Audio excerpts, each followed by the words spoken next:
안녕하세요. 수국이 아름다운 사찰 대연사 해광입니다. 이번에 소개할 곳은 경주 배동에 위치한 장림사 절터입니다. 장림사지는 이전에 서남산 일원을 답사했을 때 잠시 소개를 해드렸던 곳인데, 그때는 먼 곳에서 바라만 보고 지나가 버렸지만 오늘은 그 현장에 직접 가보도록 하겠습니다. 그리 높지 않은 나지막한 언덕 위에 황금 들판을 바라보며 외로이 홀로 3층 석탑만이 달랑 서 있습니다. 지금의 모습과 달리 당시 신라 역사에 있어서 매우 중요한 장소였습니다. 바로 신라 최초의 왕궁이 있었던 곳이기 때문입니다. 삼국유사에는 신라왕 박혁거세와 장림사지에 관한 다음과 같은 내용이 있습니다. 남산 서쪽 기슭, 지금의 장림사지에 궁궐을 짓고 성스러운 두 아이 박혁거세와 알령 부인을 받들어 길렀다. 사내 아이는 알에서 나왔는데 그 알이 박과 같았다. 우리나라 사람들이 바가지를 박이라 했으므로 아이의 성을 박이라 했다. 여자아이는 그가 나온 우물의 이름을 따서 알령이라 이름 지었다. 두 성인의 나이가 13살이 되던 오봉 원년 갑자 기원전 57년에 남자가 즉위의 왕이 되고 여자를 왕후로 삼았다. 나라 이름을 서라벌 또는 서벌이라 했으며 혹은 사라 또는 사로라고 했다는 기록에서 장림사지의 근거를 발견할 수 있습니다. 기록상으로 보면 장림사지가 언제 건축됐는지는 명확히 밝혀지지 않고 있습니다. 그런데 1824년 도굴꾼이 탑 안에 사리장엄구를 훔쳐내려다가 탑이 무너졌습니다. 이때 무구정광 다란이경과 국왕 경응조 무구정 타분기가 발견되었습니다. 경응은 문성왕의 생전 이름이며 무구정은 통일신라 시대에 탑을 세우는 근거가 된 불교 경전인 무구정광 대다란이경을 의미하고 있습니다. 4년 뒤에 주사 김정희가 경주에 왔다가 동판에 새겨진 발원문을 그대로 베껴냈습니다. 이 발원문에 신라 문성왕 17년인 855년에 절을 세웠다는 사실이 기록되어 있었습니다. 그러나 금속문의 기록과는 달리 현재 남아있는 장림사지 석탑에 관한 고고학적 근거는 절의 건립 시기를 이전보다 훨씬 이른 7세기 말로 보고 있습니다. 그 이유는 탑은 이중으로 된 기단을 조성한 후 탑신부 3개층을 얹은 전형적인 신라 3층 석탑 양식입니다. 아래층 기단은 돌 하나에 면석과 그것을 받치는 돌인 저석을 나누어 다듬는 한편 각 면석에는 일종의 기둥인 탱주 3개를 새겼습니다. 고고학계에서는 탱주 개수로 석탑의 조성 시기를 판단하는 근거 중 하나로 활용하고 있습니다. 그래서 장림사지의 기단의 형식은 동이신라 초기인 7세기 말로 보는 유력한 근거로 설명하고 있습니다. 하층 기단부는 10개의 석재로 만들었는데 이는 8개 석재로 만든 국보 제37호인 경주 황복사지 3층 석탑이나 국보 236호인 경주 장항리 서 5층 석탑보다 더 오래된 석탑 양식이라는 것입니다. 그리고 추사가 꺼낸 동판이 장림사지 사리공보다 커서 이곳에서 발견된 것이 아닐 수도 있다는 추정도 있습니다. 따라서 여러 정황상 장림사지 창건연대는 기록과 달리 명확하지 않은 것을 말해주고 있습니다. 그러면 현재 복원된 장림사지 석탑을 한번 살펴보도록 하겠습니다. 전형적인 2층 기단과 3층의 탑신부로 조성된 신라 양식입니다. 그런데 한 가지 특이한 부분을 발견할 수 있습니다. 신라의 탑 양식에서 상하층 기단에 대한 전형적인 조각 양식이 있습니다. 바로 우주와 탱주입니다. 두 개 모두 기둥을 가리키고 있는데 우주는 모서리에 있는 기둥이고 탱주는 면석과 면석 사이에 있는 기둥 모양입니다. 탑 모양의 모태가 된 목조 건물을 두고 설명하자면 우주는 건물 모서리 기둥이고 탱주는 문을 한 칸이라 두고 설명했을 때 칸과 관 사이의 기둥을 말하는 것입니다. 신라 양식은 이 탱주가 두 개의 탱주가 기본적인 양식인데 이곳 장림사지 상층 기단은 탱주가 하나만 있습니다.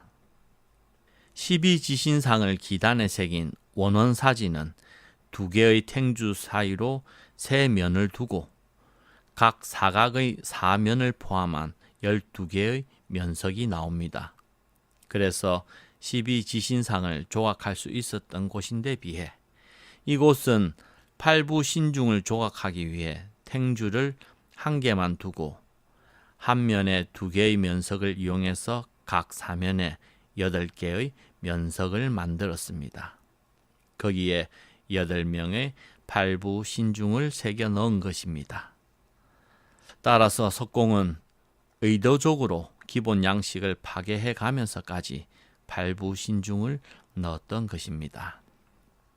팔부신중의 의미는 불법을 지키는 호법신들로서 팔부중, 전룡팔부, 팔부전룡, 팔부신장 등 다양한 이름으로 불리우고 있습니다. 원래 인도 각지에 있었던 다양한 토착신들이 불교가 발전하면서 부처의 법과 불국토를 수호하는 선신으로 수용되었습니다. 특히 천, 용, 야차는 인도 각 지방에서 보편적으로 숭상되었던 천신과 뱀의 신 나가, 약차였습니다. 그리고 건달바, 아수라, 가루라, 긴나라, 구반다 등 다른 신들도 인도의 토착신으로 마하바라타, 리그베다를 비롯한 각종 신화에 등장한 인물들입니다. 이들이 대승불교의 발전에 따라 불교에 포섭되어 8명의 신중으로 묶여 전룡팔부가 되었습니다. 불교 교리상 이들 팔부 신중 또한 깨달음을 얻지 못해 고뇌하는 중생의 하나로 불법에 귀의한 것으로 되어 있습니다. 경전에서는 팔부 신중의 등장은 법화경, 무량수경, 반야신경 등에서 주로 등장하고 의식 염송집에서는 화엄경 약창계가 대표적입니다. 그리고 다른 이름인 전룡팔부라고 부르는 이유는 팔부 중에서 리더가 되는 천인과 용이기 때문에 두 존재를 대표격으로 해서 부르기도 합니다. 이 중 천인은 제석천인 인드라, 범천인 브라흐만이며 바라문교와 힌두교의 대표적인 신격이기 때문입니다. 그러면 팔부 신중의 구성원들도 한번 살펴보도록 하겠습니다. 천은 앞에서 말한 것처럼 하늘을 다스리는 천신을 말하는 것이고, 용은 원래 나가라고 불리는 코브라 신을 중국에서 용으로 번역한 것입니다. 당시 인도 사회에서는 용이라는 존재가 없었습니다. 건달바는 음식을 먹지 않고 대신 향을 즐기며 음악을 들려주며 천신들을 공양하는 신으로 머리에 사자관을 쓰고 손에 삼지창을 들고 있습니다. 우리나라 건달이라는 단어도 건달바를 의역한 것입니다. 참혹한 아수라도에 머무는 귀신의 왕 아수라는 얼굴이 3개, 팔이 6개인 다면 다비상입니다. 천계에서 음악을 연주하는 긴나라는 힌두교의 창조신인 브라흐마의 손톱 끝에서 태어나 사람의 머리에 새의 몸과 날개를 가진 모습으로 표현하고 있습니다. 마우라가는 배와 가슴으로 기어다니는 존재라 하여 대흉복행이라고 번역되지만 마우라가라는 이름으로만 불렸고 음악을 담당하는 신입니다. 또한 마우라가는 불법을 구하여 중생을 이롭게 하고 거만한 성격을 버리고 겸손하게 기어다닌다고 합니다. 주로 사원 외곽을 수호하는 역할을 하며 손에 뱀을 잡고 있는 모습으로 표현되고 있습니다. 마우라가는 민간 신앙에서 구렁이는 집에 살며 그 집을 지켜주는 수호신이라는 전승이 마우라가 신앙에서 왔다는 주장도 전해지고 있습니다. 가루라는 원래 광명의 신 비슈누의 상징이자 성물인 상상의 새를 신격한 한 것으로 새 중의 왕이며 뱀과 용을 잡아먹는 신입니다. 그러나 불교에 귀의하여 자신의 욕망을 버렸기에 더 이상 용을 잡아먹지 않습니다. 그리고 뱀으로 상징되는 장애를 없어주는 신으로 숭상되고 있습니다. 두 날개를 펼치면 길이가 336마일이나 되는 황금빛 새라고 하여 금시조로 번역되고 있습니다. 이렇게 8종류의 존재들이 불교에 귀의하여 항상 부처님의 말씀을 듣길 원하며 법회가 이루어지는 곳은 언제나 제일 먼저 도량에 도착하여 사악한 기운을 몰아내고 법회가 청정하게 열리기를 보호하고 있습니다. 그리고 또한 부처님의 말씀을 듣는 성문성으로서 깨달음을 얻기를 바라는 존재로 남아 있습니다. 이 팔부신중은 경전에 따라 열의 팔부중과 사천왕 팔부중으로 분류되기도 합니다. 앞서 설명한 팔부중은 열의 팔부중으로서 천, 용, 야차, 건달바, 아수라, 가루라, 긴나라, 마우라가이며 사천왕에 소속된 팔부중은 용, 야차, 건달바는 같고 비사사, 구반다, 벽협다, 부단나, 나찰입니다. 경전에 따라 사천왕의 건속으로 팔부중을 끼워 넣어 표현하는 경우도 있습니다. 예를 들면 사천왕 중 지국천왕은 한 손에 비파를 들고 있습니다. 그러므로 음악에 해당하는 건달바신이 지국천왕의 권속으로 속해 넣는 경우입니다. 창름사지 3층 석탑 상층 기단에는 몇 명의 팔부신중들만이 남아 있습니다.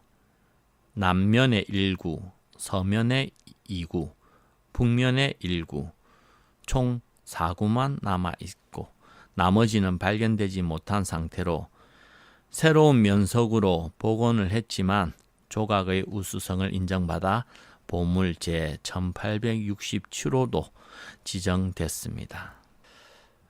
남아있는 4구의 팔부신중은 운화대자, 즉 구름꽃을 연상한 대자 위에 가부좌로 앉아 율동적인 동작으로 앉아 있습니다. 천신인지 건달바인지 확실히 확인할 수 없는 가운데 특히 주목되는 신중이 하나 있는데 바로 8개의 손을 가진 아수라상입니다. 경전에는 삼두육수라 해서 얼굴이 셋, 손이 6이라고 했는데 장림사지 팔부신중은 얼굴 셋에 손이 8개입니다. 아수라상 역시 운하대자에 앉아 8개의 각각의 손에 지물을 들고 있습니다. 보통 아수라의 지물은 칼, 해, 달, 금강저, 녹근 등이 통상적으로 그리거나 조각을 하는데 이곳 석탑에서는 칼, 금강저, 약함만이 구별할 수 있고 다른 지물은 설명이 좀 필요한 것 같습니다. 온갖 지물을 가지고서 위엄있고 당당한 모습으로 불법을 지키는 수호자의 역할을 확실히 하고 있습니다.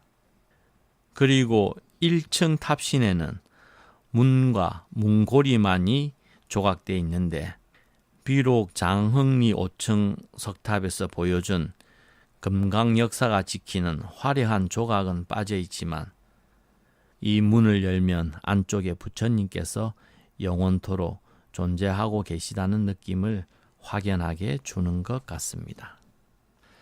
처음 이곳 장림사지를 찾아왔을 때는 조금 허무함이 있었습니다. 역사적 가치의 설명을 듣고 잔뜩 기대해서 와보니 실제의 모습은 석탑만 달랑 있었고 그 석탑도 온전치 못한 모습으로 있어서 아쉬움이 컸었습니다. 그러나 가까이 다가가 이 아수라상과 어간문을 보는 순간 너무 이른 판단을 한 것이 조금 부끄러웠습니다.